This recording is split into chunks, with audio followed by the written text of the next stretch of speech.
आज आम यही भिडियो चतुर्थ श्रेणी भाषा महक बहिर तृतीय अध्याय नकल हीरा विषय अभ्यास कार्य आलोचना करवा।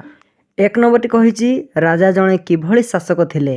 आंसर राजा जड़े बुद्धिमान शासक थिले। दुई नंबरटी कही राजा काहाकू तांको पुओर परामर्शदाता भाव में बाछिले। उत्तर राजा सत्यवादी तथा सचोट युवक को तांको पुओर परामर्शदाता भाव बाछिले।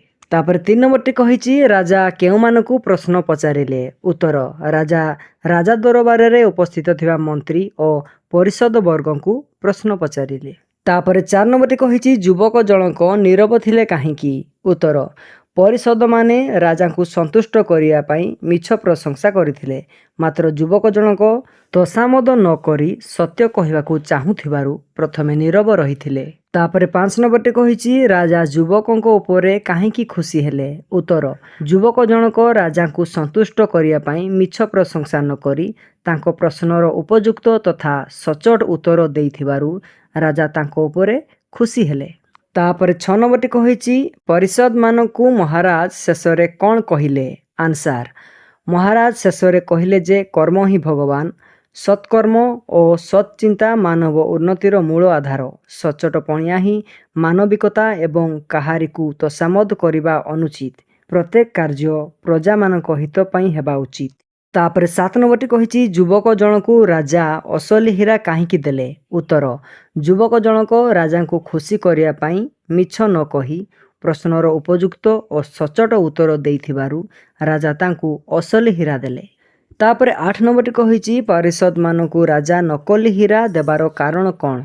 उत्तर परिषद माने केवल राजा को संतुष्ट करिया पई सत्य ठारू दूरेई जाई भूल तथा मिछ उत्तर देइथिले, तेणु राजा सेमानकू नकल हीरा देइथिले। तापर देइछि आस उत्तर लेखिबा। एक नंबरटी देइछि आस निम्न शब्द गुड़िकर विपरीत अर्थबोधक शब्द लेखिबा।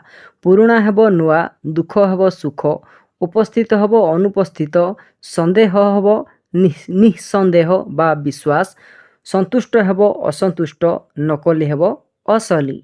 तापर 2 नंबरटी देइछि आस गोटे किंबा दुईटी वाक्य रे उत्तर लिखिबा। क नंबरटी कहिछि राजा पारिषद मानकू संबोधन करी केउ प्रश्न पचारिले। उत्तर राजा पारिषद मानकू पचारिले मु जणे ज्ञानी और सचोट राजा की। ख नंबरटी देइछि पारिषद माने कौन शिक्षा पाइले। उत्तर पारिषद माने शिक्षा पाइले जे काहाकू तोषामद करिया पई मिछ कहिबा उचित नुहे एवं सत्य और सचोटता ही मनीषर प्रकृत धर्म। तापर ग नंबरटी कही एही पाठरू आमे केउ शिक्षा पाइलु। उत्तर एही पाठरू आमे शिक्षा पाइलु जे कर्म ही भगवान एवं सत्कर्मर फल सर्वदा मिठा होइथाए, जीवन रे केबे भी तोषामद न करी सचोट रहिबा उचित। तापर देइछि भाषार कथा पढ़ बुझ और लेख। एक नंबरटी कही निम्नलिखित प्रश्न गुड़िकर 4टी संभाव्य उत्तर मध्यरु ठीक उत्तर पाखरे ठीक चिन्ह दियो। वृद्ध राजांकर केते जण पुओ थिले। उत्तर हेबो जणे। राजा तांको पुओ पई कौन खोजुथिले। उत्तर हेबो परामर्शदाता। तुमे काहींकी चुपचाप छिड़ा होइछ, उत्तर दियो। ए कथा किए कहिथिले। उत्तर हेबो राजा। महाराज आमको क्षमा करंतु, आमर भूल होइछि, ए कथा किए कहिथिले। पारिषद। राजा असली सुना नुहे, एटा हेबो हीरा। राजा असली हीरा काहाकू देइथिले। उत्तर हेबो युवक। किए बड़ बलवान। उत्तर हेबो समय। तापर 2 नंबरटी देइछि आस निम्न रे दिया जाइथिबा शब्द गुड़िकू सेमानकर उपयुक्त अर्थ सहित मेल करिबा। राजा हेबो निरूपति, पुओ हेबो पुत्र, दिन हेबो दिवस, आनंद हेबो खुशी। तापर देइछि आस चिंता करिबा और लेखिबा। 6 नंबरटी देइछि पाठ्यरू 4टी चित्र निम्न रे दिया जाइछि, आस सेगुड़िकर नाम लेखिबा। एटा हेबो प्रथमे राजा, द्वितीय रे हेबो पारिषद वर्ग, तृतीय रे हेबो सिंहासन, चतुर्थ रे हेबो युवक। तापर एठारे 7 नंबरटी देइछि राज दरबार रे केउ माने थांती लेख। उत्तर हेबो राज दरबार रे राजा, मंत्री, पारिषद वर्ग, सेनापति एवं द्वारपाल आदि थांती। तापर देइछि तुम पई काम मनरु गपटिए 10 धाड़ी रे लेखि शिक्षक बा शिक्षयित्री को देखाओ। तेबे चलो आमे गोटे गप लेखिबा। गपर ना होछि एकता ही बळ। गोटे बणरे एक बड़ गछरे अनेक पारा रहुथिले। दिने सेमाने खाद्य खोजिया पई उड़ी उड़ी गोटे बिलरे पहुँचिले। बिलरे बहुत धान पड़िथिबार देखि समस्ते खुशी रे तळकू ओह्लाइले।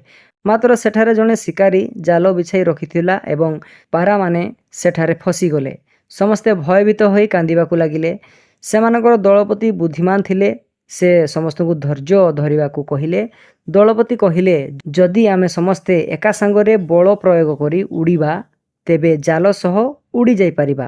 ସମସ୍ତ ପାରା ଏକ ମନ ହୋଇ ଏକା ସାଙ୍ଗରେ ଡେଣା ହଲାଇ ଜାଲ ସହିତ ଉପରକୁ ଉଡ଼ିଗଲେ।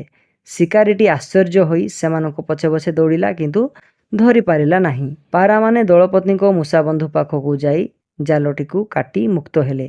ଏଥିରୁ ଜଣାପଡ଼େ ଯେ ଏକତା ହିଁ ବଳ।